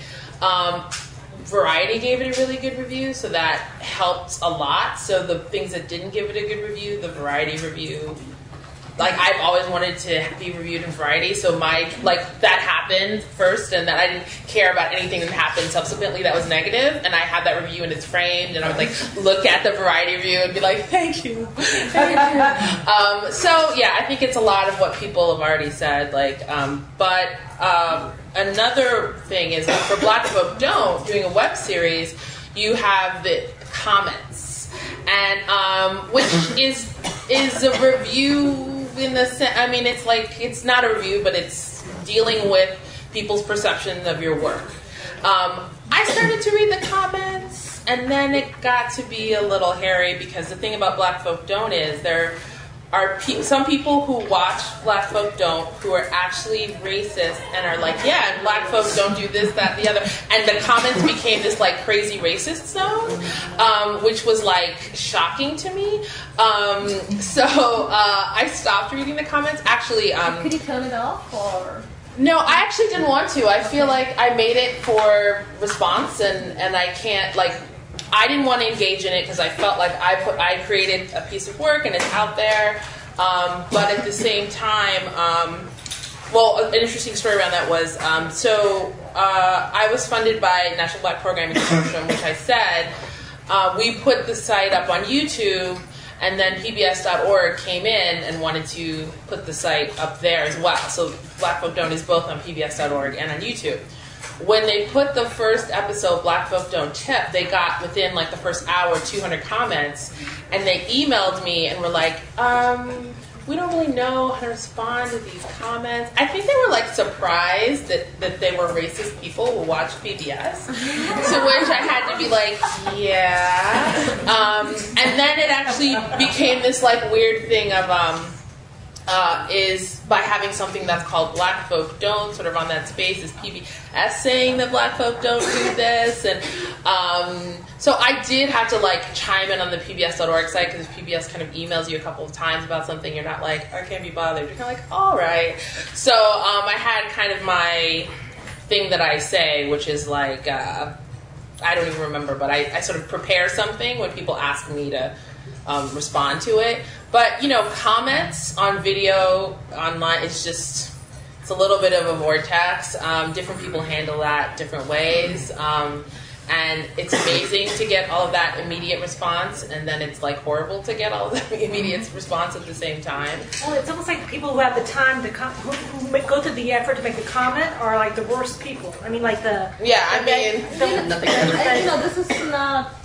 I mean, but on the, you know, the Cheerios ad, did you see the Cheerios ad? Yes. I mean, yes. they had to, Cheerios had to turn it off. They had to turn off commenting because, I don't know if you guys heard of that ad where they had, it was a biracial couple and a biracial child, sorry, a black father, white mother, who are not even shown in the same frame as. It's a very nice ad, though. And the comments went out. Yeah, the comments got crazy. It was very racist comments. It's just like it's just racist nonsense. Yeah, yeah. So yeah, they had to turn it off. We just decided not to turn it off because that was we made the series for the controversy and to have people talk about issues, and so it was. In order for that concept to work, we had to leave the comments on. So it's. What did you guys actually screen your film for? I think it's part of the same question. Is like, who did you trust to look at this work before you put it out in the public space? Like bad reviews are one thing, bad comments are one thing, but that insular way, like when you're so connected to your project. You've dealt with it for 6 to 8 months, maybe a year. You're married to who do you trust at that point? And I guess it's going to be different for everyone. So depends who's paying for the movie. It's like for yours, I would imagine you had screenings where you had all the official hand-selected demographics brought in. I'm afraid, Millennium came in and so they financed in the end. So they had their cut film, and I got to come in at the grading stage, at the end, which was actually kind of cool because I got to actually put in a few things, which they let me do. I said, look, I think you're missing flashbacks and stuff. It doesn't make sense. This movie does not make sense. You need to put these flashbacks in, and you suddenly realize actually at that stage that the people who funded your film may not understand what the film's about, and you're in this weird position where it's going out there, and they've cut out the whole subplot, and what are you going to do? And it was in some of the reviews actually. Some people were like, what's going on here? So there's nothing you can do about that, but I think just be careful who you sign with, and your initial contract, get a good lawyer. Get a good lawyer. Like, don't go into this without a lawyer. I went into this with a friend who said he did legal services. Do not do that. I've learned, you need to ally yourself with a lawyer who will work with you, and you just pay them a small retainer. You pay them something to respect their time, and get them to look over all the important agreements. Whoever gives you the money. What is going on? Thank you. Whoever gives you the money, that's the big one. If you don't, because also with people like Millennium, these big companies, they will postpone signing the agreement till the 11th hour. So you're kind of going into production. It's like they will postpone as long as possible. So the terms get worse and worse, and you're kind of like, So you have to decide where your line is in the sand. And on your first movie, you have to just say, you're giving away gold. Giving away gold on my first one, and just hope to God that the people you're working with are going to be decent, because it's going to be hard. It's brutal, the first one. But then I think you have to get over that. You have to just go down that road anyway, because you have no choice. If you want to make movies. But if you're self-financing and there's no no entity like that, I think it is important to have people that you trust and people who are who've made different films before to give you feedback on it, because I think a lot of people they do their rough cut, they submit to festivals, and they use the festival as sort of like I'm going to be done when I get into XYZ festival. So let's say you get into that festival, and then you're kind of racing to finish it. you do need kind of that moment of different people have watched it, and together with your team, you decide, okay, this is when we're locked. And, that picture lock moment is, it's like a big moment. And I think it's important to have a lot of people that you trust, and then at a certain point you just kind of lock it. And you're not gonna know, because the thing is, even when you have bigger production companies involved, you never really know how the public at large is going to interpret your film. Like, all these things happen, like your film could come out at the same time that another film just like it could come out, or some, you just never know how the public is going to perceive it. So you have to just decide for yourself, what is that moment that you feel like you're locked.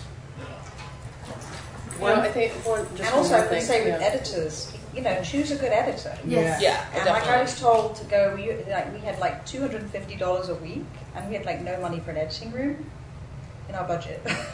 Wow. So it was sort of like, but you see, even that is solvable. If you have good rushes, you go out to a few people while you're shooting that you really want. And I was like, I want the guy who edited Boys Don't Cry. That's who I want.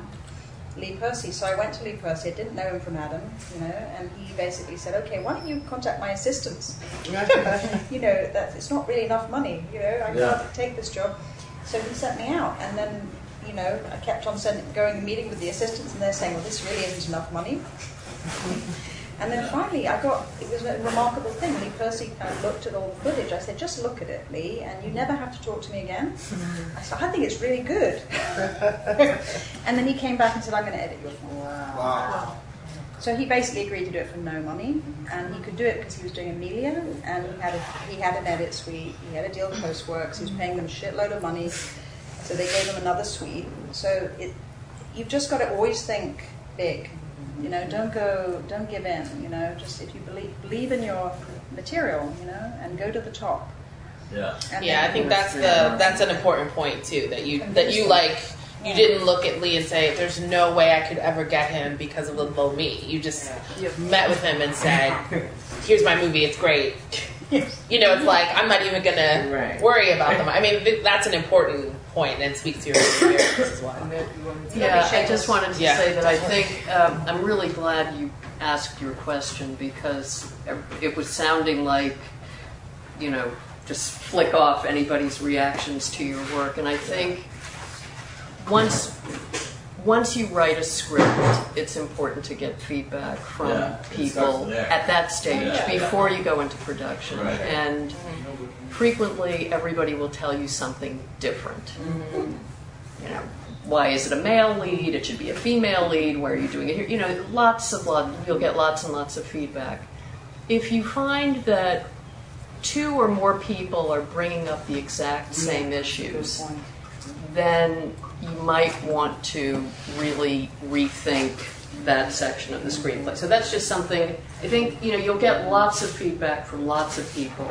But again, if the people you trust, and if several of them are saying the exact same thing, they don't understand the story, they don't get the ending, it makes no sense, you really need to revisit it and not just plow forward with production. So that's one thing that I wanted to say. And then the second thing, in terms of test screenings, generally with documentaries, that from just my own experience, is that when you have a good rough cut, you generally bring some people together to look at it. Yeah. And then you take that feedback and you move from the rough cut into the first cut, and then you bring other people in. And you might even bring in a third group to look at the final cut. So the feedback, you're making movies not just for yourself, but also you want people to understand your work and to be able to access it. So it's very, very important to get feedback all along the way. Unless you're creating something for perhaps the Whitney, there's that lodge at the Whitney. Yeah, but I mean, you're sort of making it more as an artist, really, and it's not like you're trying to communicate a story. Well, so to go back to the script, even, because I think that is an important part of it. Because I live in LA, and I have lots of friends, associates, what have you, people that you drink with at a bar or whatever, but they're all in the industry. Yeah. A lot of them with junior agents or just working at the agency. So there's a lot of script reading going on. Yeah. And so these to get your script read there. I mean, I'd be curious if you guys have that experience also. Just first of all, getting your script read can be a challenge. If you're not somebody of serious note, not many people want to sit down and read your 95 pages thoroughly. 120, 130. Yeah, and like, so, well, I was thinking low budget. So it's 70 to 130 or 240, when the length of everything is. And so, like, occasionally you have a junior reader read your script and just completely, blow Decimate away. it. Yeah, before you're even kind of whatever. But then how do you evaluate those? When I was suggesting getting people to read it, I wasn't thinking of sending it off to Universal and having people, or wherever. I mean, I would pull together 3 or 4 people whose opinions you trust, and I would have them do a first read. I mean, presumably they're people who are film people or media people. They're not just reading it, the way they would read fiction, because obviously a screenplay is it's different reading from reading a book or fiction. So I think, maybe you start off not sending it out cold to these people who get 100,000 scripts a year. It's so funny because now you can't even send them. They won't. You need an agent. Yeah. I wouldn't. I also would be very careful. Yeah. Be very careful. Yeah. I've had really bad experiences. Yeah. I just want kind of I've had 3 scripts stolen so far, and I've learned the copyright laws inside and out. And basically, someone can have your script next to their script, and as long as they put it in their own words, they can do it. They can rewrite your film scene for scene. You got no case, even if you can prove access. So I would be very careful. These are generally not cold people. These are like associates. Hey, girl, I'll get my buddy you can get a reader to read your script. Yeah, if you could get an agency behind your script, you're golden. Yeah, exactly. So that's the upside. It's worth it. But I just didn't know if you guys have experienced what. I just wanted to say one fast thing, which is also if I have other friends who are director screenwriters, and we just swap scripts. Yeah. So if we're both at stages where we need feedback, it's like, then I'm not asking you to do any more than you're doing for me. Right. So I think when you're in an early stage, that's a good place to start, because then, it's like an equal exchange, because, whenever someone sends me a script, it's like so daunting. But in the beginning stages, sometimes just swaps in terms of, and then also giving parameters of the kind of feedback you're looking for is helpful sometimes too, because sometimes people just go all over the place with their feedback. But if you, sometimes it's like for the script I'm working on, it's that I went to IFP with, it's a little bit of comedy, a little bit of drama. Does it work? Does that work? Do you feel like it's funny and then it's not, or do you want to be, mixed more, whatever. So then that's giving a slant of the feedback that I'm looking for, as opposed to, not, and then it's all over the place. So. I would say there is a script that I'm involved with, which has got packaged by CAA, and it is so much easier. Oh, yeah. I have an actor who wants to do it now, and the CAA are coming in, Untitled are coming in. I don't have to, I just can sit back, basically, and then I have to just find the money. Was that an unsolicited submission, or you just gave there somehow somebody got the script at CAA? Oh no, it was somebody who was already sort of inside the machine, really. He was already working within one of the agencies, but he wrote a good script. It's a really good script, so to give him credit, but I think it's a really odd script. It has schizophrenia in it. It has stuff ordinarily. I don't think if you sent the script in about schizophrenia, I'm not sure you'd get through the land. Yeah. So, it's all connection. I think is the important thing. Also, but doing a reading, just doing a reading yourself and just inviting people that you trust, I think it is so worthwhile, because you can attach actors. And they may not be the biggest actors in the world, but if they're really good and they're right for the roles, then that will begin the process, I started off with Melissa Leo, Timothy Hutton, Brian Cox, and by the end, when the movie was made... Cox. Yeah. And actually I ended up with Brian Cox, but then I ended up with Frank Whaley and Andy McDowell and it just will keep changing, so it doesn't really matter. You have to find the money somehow, and they understand, these actors, their schedules are only open for 3 months. Usually they'll give you 3 months. Yeah. You don't close at 3 months, they're gone. Yeah. So that's what the sad part, you have very little time. Yeah. But getting an agent isn't that easy, is it? No, not at all. I used to, my first educational experience behind the scene, I was an intern at Universal Pictures, East Coast, and they only worked with certain literary agents and lawyers.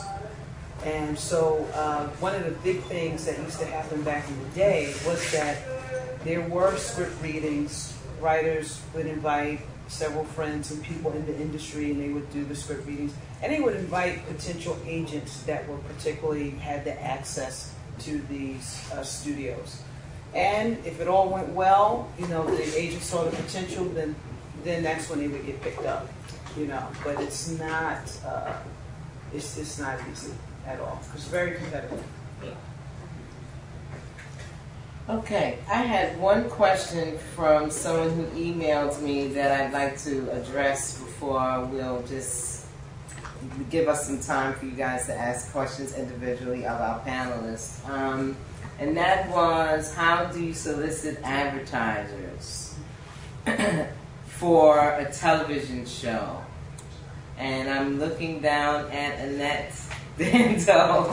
I just want to say, one of the things we want to do on Crowdfunding is product placement for filmmakers. So product placement, I guess. You know, fun film, you know, if you're willing to sell I your know little Krispy bit of Kreme always loved to give donuts to productions, and in exchange they would always get a credit on loads of like low budget indie films. There are lots of companies that are very, very excited about the opportunity to be named in a film or to have a little credit. So, well, is it like? You know, I guess is the that question. What you're talking about? Yeah, is the question like? That was the question that I got. So product placement. Product placement is what I would think is what they're referring to. Is it product placement or actually just advertisement? I mean, it's on TV or the ads in between? Well, considering that this is more of a filmmaking panel, I would think product placement would be the most appropriate I way actually to read a answer. script recently, and it was a sci-fi comedy sci-fi script, but the Heineken product placement was already written into the script. So it's like all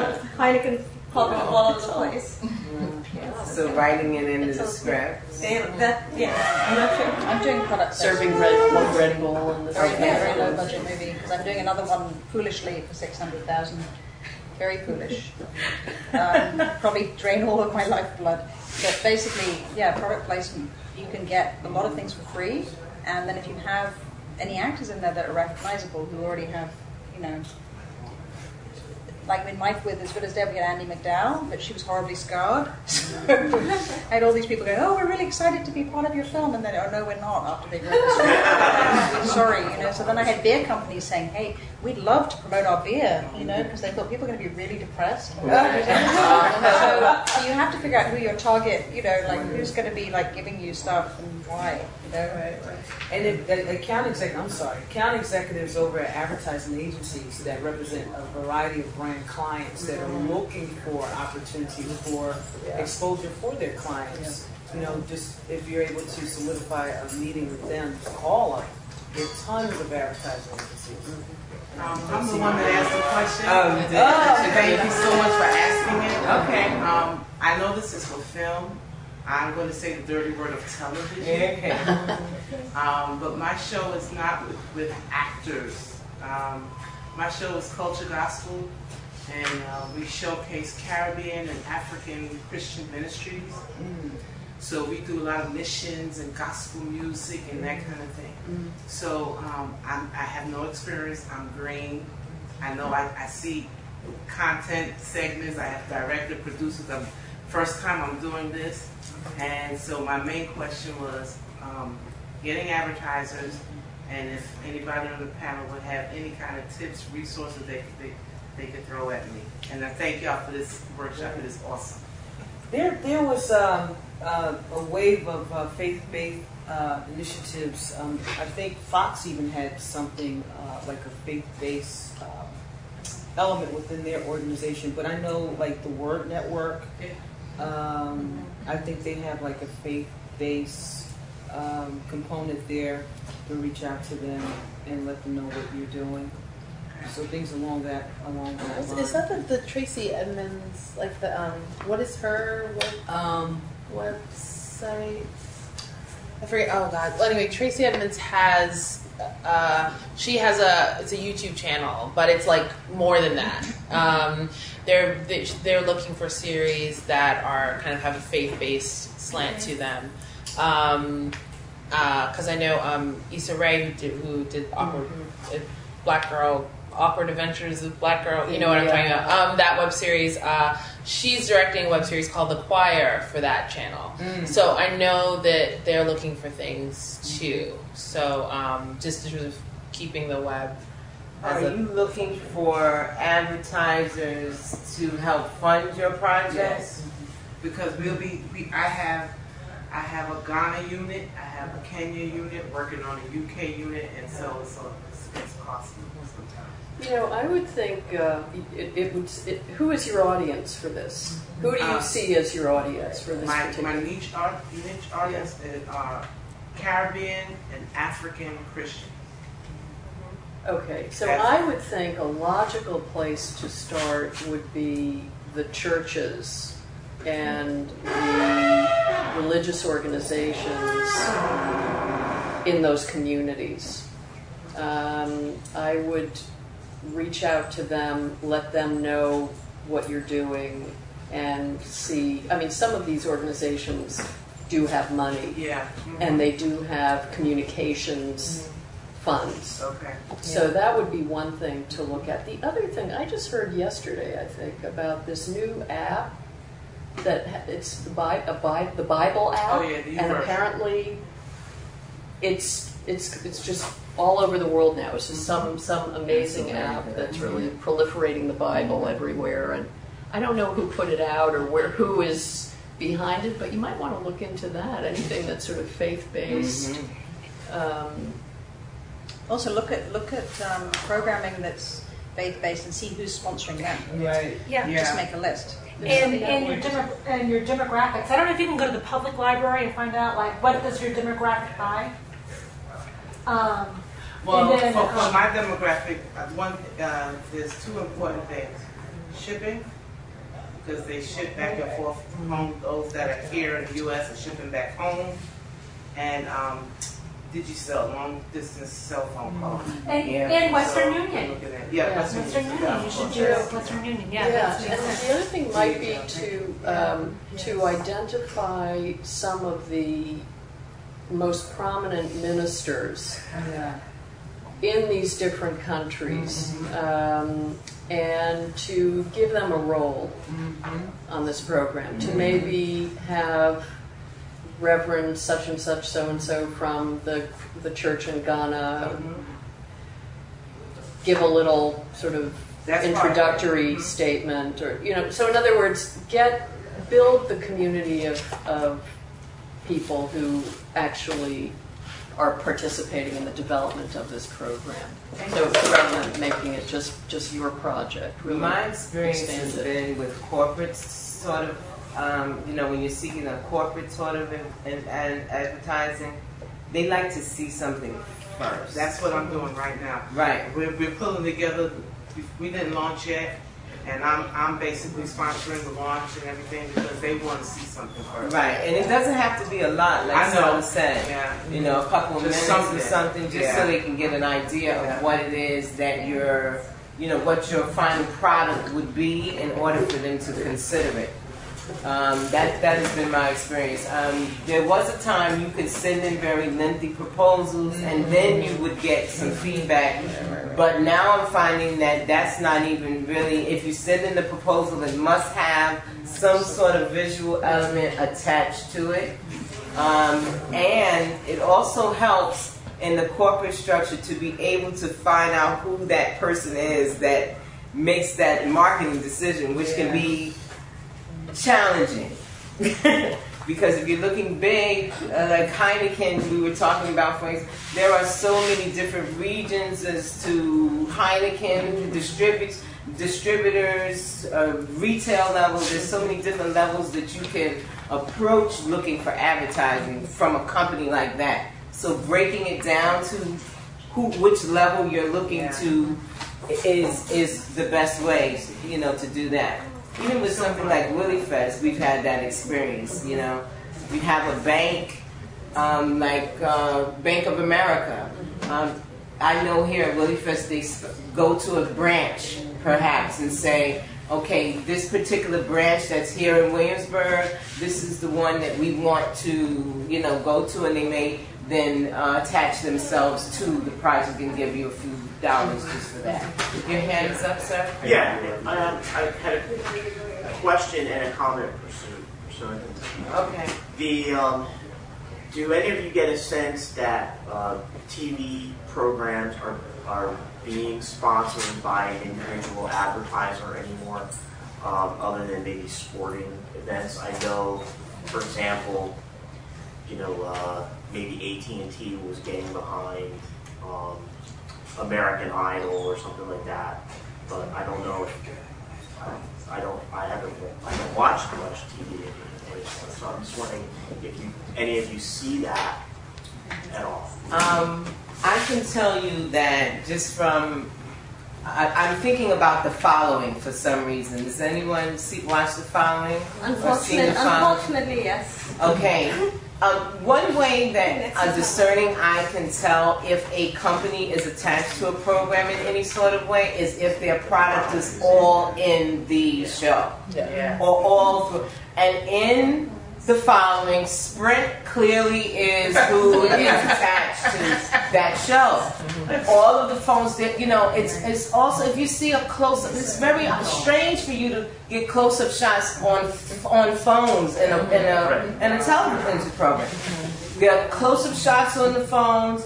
They're telling you to text them in between breaks. You know, they've got their own text code if you follow the show. Another thing I'm thinking about, Ford. I'm thinking it was another show. I can't think of it right now. That all of the cars that are in that you see, Hawaii Fire. That's a great one right there. Everything is Ford. Yeah. There's no other car that exists within the world of this company. If you see that, it's a red flag for you to know that that's what's going on. Big Bang Theory, Dell products. Big Bang Theory. One organization that never does this is Disney. I don't know if you guys, they never, ever use anybody's product in any of their show. They change the name of it. They make up their own names for things. They have a pear on the back of the computer instead of an apple. We have a banana on our website. We're not allowed. We had to change all the labels. Right. For As Good as Dead in the shop, we weren't allowed to have. So in fact, if you don't get product placement, you're in big trouble. Exactly. Because you have to pay. So they'll come after you. They say, "Wait, why are you using this?" Which is pretty odd because you think they're exactly, happy, but they're not. Exactly. So if you see a clear trademark, you know that it's paid for. Pretty much, and I think that's 30 Rock had that does it in such a great, clever way because they sort of will make a joke in the middle of about their product placement because they did do that. 30 Rock does that all the time. You know, I think I've heard. Oh my God, that's the show with Tina Fey. There's another show that I've seen on television where they make reference to it blatantly in their show. So now for the time, product placement and Queen Latifah just had a new show that just launched, and Sony is a distributor, and she gave away Sony TVs, film, Sony phones. That's a great way to say it. Yeah, she's saying Sony all day long. Yes, I'm singing too if I were her. I'm singing Sony as well. And Psych did Skittles. Skittles, and he did. Skittles. They have them on the sidewalk, you know.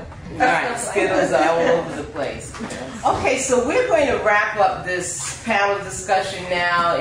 Leave it open for you to have an opportunity to ask individual questions with any of our panelists. If you'd like to. I'm starting to melt again. So I didn't want to leave anybody here uncomfortable. So Thank you all for coming out. The questions were really good ones. I think we had a great time.